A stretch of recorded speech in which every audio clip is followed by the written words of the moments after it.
Assalamualaikum warahmatullahi wabarakatuh. Sejarah kota Cianjur tak luput dari kisah Raden Arya Wiratanudatar dalam Cikundul. Bupati dan pendiri Kabupaten Kota Cianjur dahulu adalah patilasan Kerajaan Pajajaran dan kini bernama Cianjur. Atas perjuangan dan kaprah Raden Arya Wiratanudatar, Raden Arya Wiratanu bernama asli Jaya Lalana atau Jaya Sasana. Raden Arya yang dikuburkan di Cikundul hingga menjadi wisata ziarah bagi para pecinta makam para waliullah karena dikeramatkan dan dianggap sosok seorang yang soleh. Tak heran banyak sekali para peziarah di Nusantara yang ingin alaf barokah ke makam beliau. Raden Arya menjabati sebagai seorang bupati pertama di Cianjur. Masa jabatan beliau 1681 Masehi sampai dengan 1691 Masehi, yang digantikan oleh anaknya yaitu Raden Arya Wiratanu yang kedua. Lahir di Padaleman, Segalaherang dan meninggal di Cianjur dan dikuburkan di daerah Cikundul, Kecamatan Cikalong Kulon.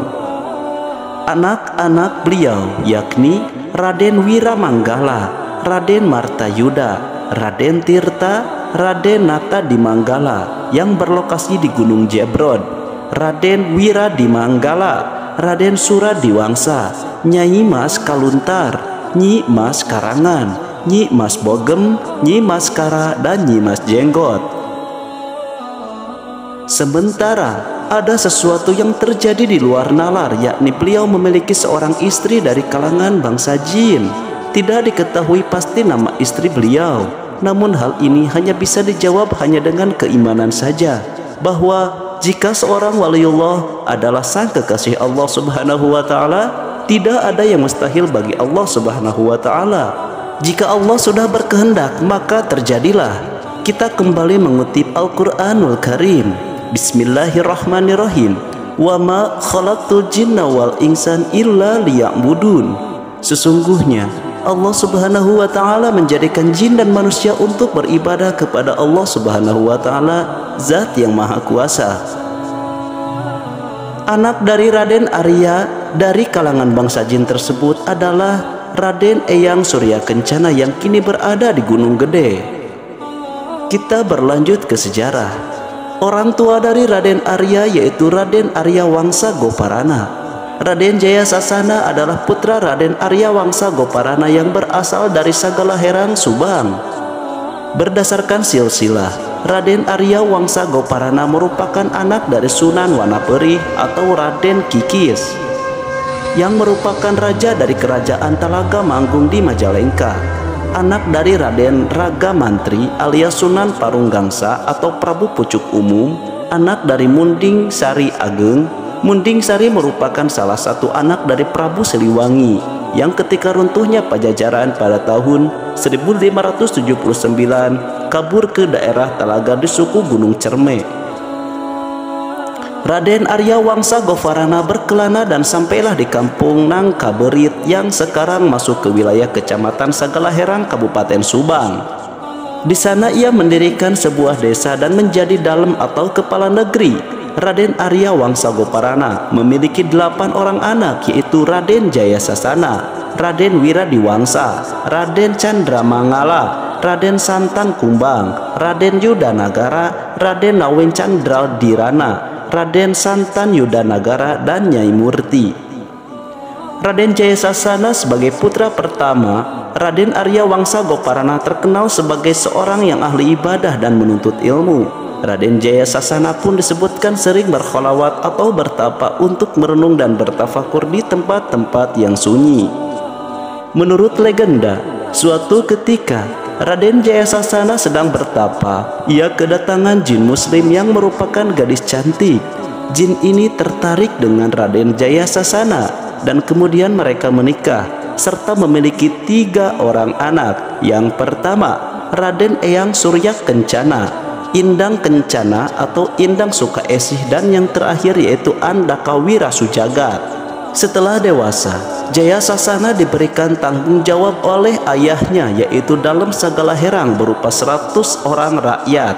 Menurut sistem feodalisme saat itu, kekuasaan seorang bangsawan ditentukan oleh banyaknya rakyat yang dipimpin bukan berdasarkan tanah atau wilayah.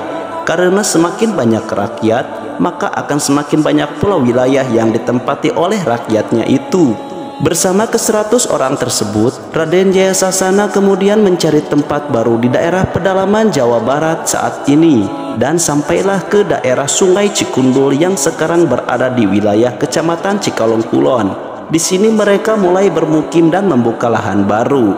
Rakyat Raden Jayasasana hidup berpencar, tidak bermukim di satu tempat, tetapi kebanyakan bermukim di Cijagang, karena di sanalah pemimpin mereka, yaitu Raden Jayasasana berada.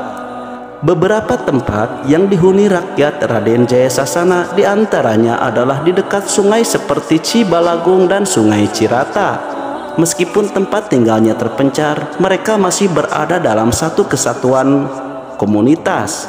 Di bawah pimpinan Raden Jayasasana, berdasarkan hukum sosiologi mengenai pembentukan masyarakat dalam kesatuan rakyat Raden Jayasasana, akhirnya lahir tata cara dan aturan bermasyarakat yang harus dipatuhi oleh semua rakyat Raden Jayasasana. Tata cara di setiap masyarakat memiliki sifat bersatu hingga dalam setiap kesatuan masyarakat ada kesatuan hukum. Tugas utama seorang kepala masyarakat adalah mengatur kehidupan dan menegakkan hukum yang berlaku. Selain daripada itu, ia juga bertugas untuk melindungi rakyatnya jika ada keributan, jika ada perampokan atau jika ada serangan dari wilayah yang lain. Sehingga kepala masyarakat saat itu lebih tepat disebut sebagai panglima atau senopati dan bukan disebut sebagai dalem. Begitupun dengan masyarakat Raden Jayasasana, saat itu masih berada dalam tahap kesenopatian secara de jure karena runtuhnya kerajaan Sunda yang beribu kota di Pakuan Pajajaran. Sebenarnya wilayah yang saat itu ditempati oleh rakyat Jayasasana berada di bawah kekuasaan Kesultanan Mataram. Namun, secara de facto berada di bawah kekuasaan Kesultanan Kasepuhan di Cirebon karena status Cirebon di abad ke-18 adalah negara bawahan atau vasal dari Kerajaan Mataram. Maka daripada itu, dalam beberapa catatan VOC rakyat Jayasasana sering disebut sebagai rakyat Cirebon, menjadi dalem dan mendapat gelar Wiratanu. Runtuhnya Pajajaran menyebabkan beberapa daerah merdeka dan menyebabkan beberapa kerajaan berusaha mengklaim wilayah bekas Pajajaran termasuk Kerajaan Sumedang Larang di bawah Prabu Gausan Ulun yang menurut klaimnya bahwa seluruh bekas wilayah Pajajaran adalah wilayah Sumedang Larang. Dalam rangka menegakkan klaimnya, Prabu Geusan Ulun kemudian menyelenggarakan serangkaian kampanye militer untuk menaklukkan wilayah-wilayah yang tidak tunduk pada klaimnya. Untuk mengatasi kampanye militer Sumedang Larang, Cirebon kemudian memperkuat pertahanan. Di antaranya adalah wilayah Cimapag yang saat itu wilayah Cimapag termasuk ke dalam wilayah tanggung jawab Jayasasana. Maka Cirebon kemudian mengangkat Jayasasana sebagai senopati atau panglima dengan gelar Wiratanu. Wiratanu artinya panglima atau senopati. Dalam masa genting seperti itu, beberapa kesatuan masyarakat yaitu Cipamingkis di bawah pimpinan Nala Merta, Cimapag di bawah pimpinan Nyiuh Negara, Cikalong di bawah pimpinan Wangsa Kusuma, Cibalagung di bawah pimpinan Nata Manggala, Cihea di bawah pimpinan Wasta Negara, dan Cikundul di bawah pimpinan Raden Jayasasana dengan gelar Wiratanu. Bersepakat untuk menyatakan bahwa wilayahnya bersatu menjadi satu negeri yang bernama Cianjur, dan sepakat untuk mengangkat Jayasasana yang sudah mendapatkan gelar Wiratanu untuk menjadi dalem. Karena sudah diangkat sebagai dalem, tidak lagi hanya senopati. Wiratanu kemudian menggunakan gelar Arya sehingga nama lengkapnya menjadi Raden Arya Wiratanu.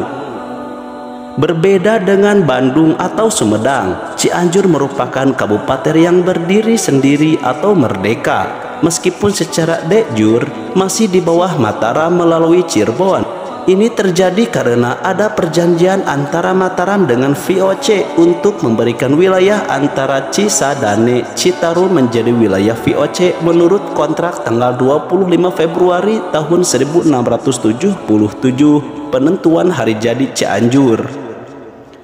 Seperti telah diketahui, Cianjur pada awalnya adalah wilayah Mataram melalui Cirebon. Pada tahun 1670 sampai 1677 bisa disebutkan sebagai 7 tahun kebebasan dari kekuasaan Mataram.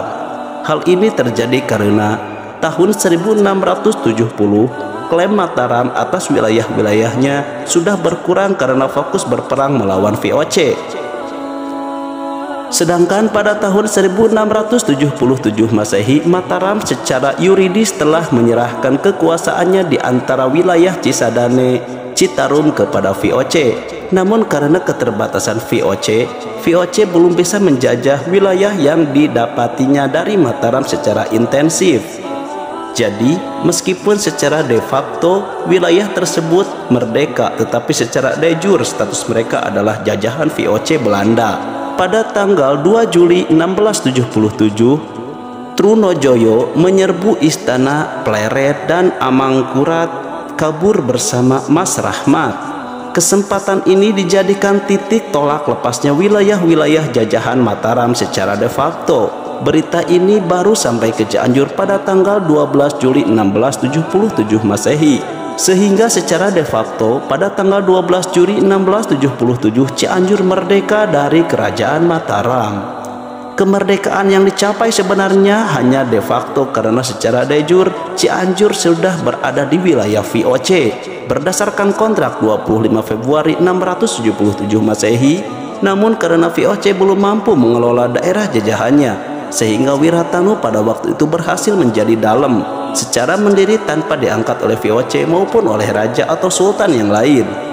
Sehingga menurut catatan VOC atau Belanda, Bupati Rijen Cianjur yang pertama bukanlah Wiratanu I, tetapi anaknya yaitu Wiratanu yang kedua. Setelah lanjut usia, ia menetap di kampung Majalaya dengan mendirikan perguruan pesantren sampai wafat sekitar tahun 1706 Masehi, dan ia meninggalkan putra-putri sebanyak 11 orang, masing-masingnya Raden Arya Wiramanggala yang kemudian menjadi penerus sebagai Wiratanu yang kedua atau bupati setelah Raden Arya Wiratanudatar. Demikian kisah dari sejarah kota Cianjur dan juga sejarah dari Raden Arya Wiratanudatar. Wallahu alam bisawab.